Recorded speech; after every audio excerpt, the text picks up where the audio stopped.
Shalom sahabat yang baik hati, salam sehat selalu bagi kita semuanya. Marilah kita bersatu di dalam doa. Kasih karunia dan damai sejahtera dari Allah Bapa dan dari anaknya Tuhan Yesus Kristus kiranya menyertai kamu sekalian. Amin. Firman Tuhan bagi kita pada hari ini tertulis dalam kitab Yohanes 5 ayat 44. Bagaimanakah kamu dapat percaya, kamu yang menerima hormat seorang dari yang lain dan yang tidak mencari hormat yang datang dari Allah yang Esa? Sungguh dia matong tarbek kamu gabe porsea, aina masih jalwa sangap dohamu sama hamu. Alai anggo sangap nasian debata nasasadei dang dilului hamu. Carilah hormat dari Allah yang Esa. Yesus mengakui dirinya sama dengan Allah. Pasal 5 ayat 18. Memberikan hidup yang kekal, merupakan sumber kehidupan dan menghakimi dunia ini. Pernyataan-pernyataan ini menjelaskan bahwa Yesus mengakui dirinya Tuhan. Suatu pengakuan yang nyaris mustahil dipercayai, tetapi pengakuan ini didukung oleh saksi yang lain, yakni Yohanes Pembaptis. Sementara pemimpin-pemimpin agama mengetahui apa yang dikatakan Alkitab, tetapi gagal menerapkan perkataan Alkitab itu dalam hidupnya. Mereka mengetahui ajaran-ajaran dalam Alkitab, tetapi gagal melihat Sang Mesias yang ditunjukkan oleh Alkitab.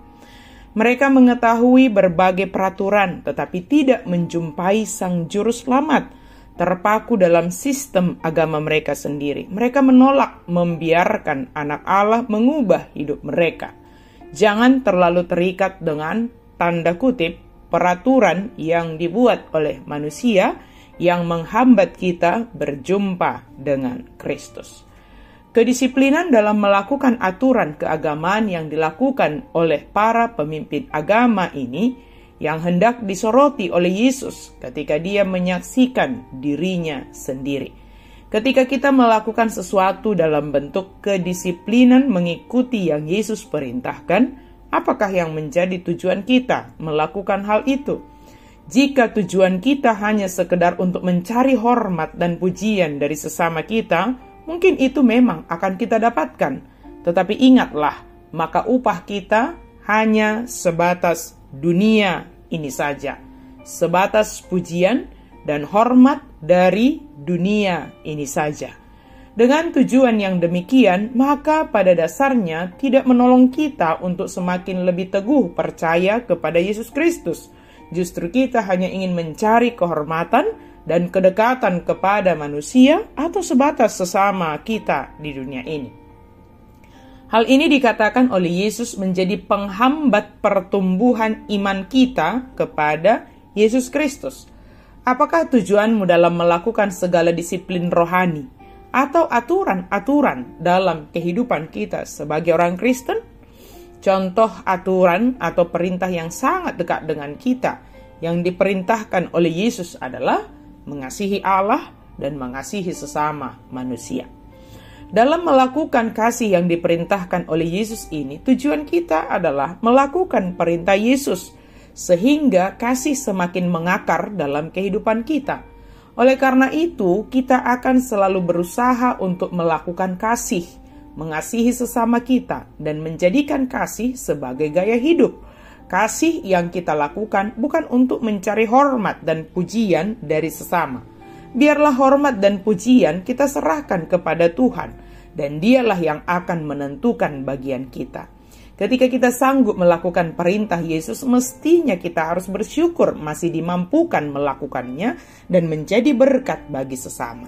Apapun yang kita lakukan, mari kita lakukan seperti melakukan untuk Tuhan. Artinya dalam setiap tindakan kita adalah sebagai wujud hubungan kita dengan Yesus Kristus yang kita percayai sebagai Tuhan, Juru Selamat, sumber kehidupan kekal, dan yang mengampuni segala dosa pelanggaran kita. Setiap hari iman percaya kita kepada Yesus Kristus akan semakin kokoh di tengah tantangan kehidupan dan kita hidup dalam pengharapan kepada Yesus Kristus. Tidak sibuk hanya mencari pujian dan hormat dari manusia, tetapi sibuk memikirkan melakukan segala sesuatu sebagai wujud hubungan dan iman kita kepada Yesus Kristus. Percayalah kepada Yesus, Dialah segalanya dan kehidupan bagi kita. Bagi Dialah hormat dan puji-pujian. Amin. Mari kita berdoa. Terima kasih Tuhan untuk firman-Mu yang mengingatkan kami untuk melakukan segala sesuatu bukan untuk mencari hormat dan pujian dari dunia ini, tetapi biarlah kami melakukan segala sesuatu sebagai wujud hubungan kami dengan Tuhan, sebagai wujud rasa syukur kami kepada Tuhan.